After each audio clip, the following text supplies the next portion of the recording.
Sir இங்கே இருக்கிறது மொத்தம் 7 வீடு மொத்தமாகவே காலி சார். டேமேஜ் ஆனது ஒருத்தர் இருக்காங்க சார், ஹஸ்பண்ட் ஒய்ஃபு, அவங்க பசங்க 2 பேர், அவங்க அண்ணன் பசங்க 3 பேர்.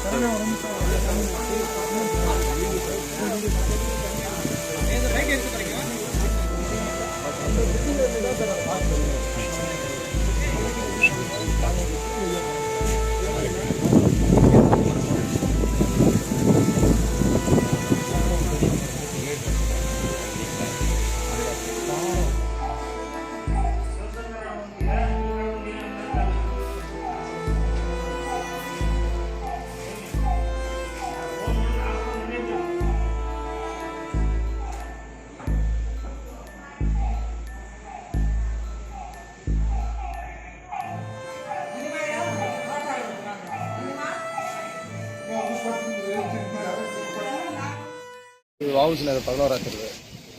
இது போல் 3 மணி அளவில் வந்து மண் சரிவு ஏற்பட்டுச்சு. மண் சரிவு ஏற்பட்டோடனே பாறைகள் வந்து அதில் பாறைகள் எல்லாம் நிறையா இருந்ததுனால பாறைகள் எல்லாம் உருண்டு வர ஆரம்பித்த உடனே ஒரு வீட்டு மேலே பாறைகள் இருந்து ஒரு 7 பேர் வீட்டுக்குள்ளே மாட்டினாங்க.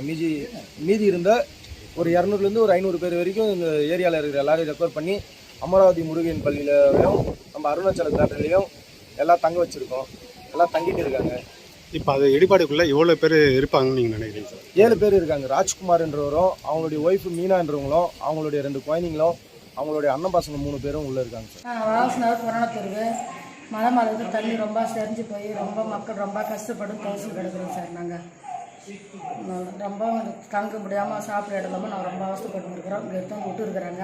அதாவது பெட்ஷீட் கொடுத்தாங்க, காஃபி கொடுத்தாங்க, பிஸ்கட் கொடுத்தாங்க. ஆனால் ரொம்ப எந்த மலைக்கு வரமோ ரொம்ப அவசரப்பட்டுக்கிறோம். அங்கே ராவல் இங்கே இருக்கிறதுக்கு பயமாக இருக்குது. மழையில் வந்து அப்படியே தண்ணி சோப்பு அப்படியே தண்ணி அப்படியே வந்து வேரும் கல்லும் குமட்டிமா அப்படியே தண்ணி அப்படியே எந்த காலமே அந்தமாரி வந்ததே கிடையாது. மழை தண்ணி வந்து பேஞ்சு 3 வீடு அப்படியே இடிஞ்சு பசங்க உள்ளக்கிறாங்க சார். இருக்க முடியல. அது குடும்பமே பசங்க மட்டும் செஞ்ச பசங்க இருக்கிறாங்க உள்ள தவசி நிற்கிறாங்க. கொஞ்சம் எதுவும் பண்ணலை. செய்திகளை உடனுக்குடன் தெரிந்து கொள்ள உடனே சப்ஸ்கிரைப் பண்ணுங்க.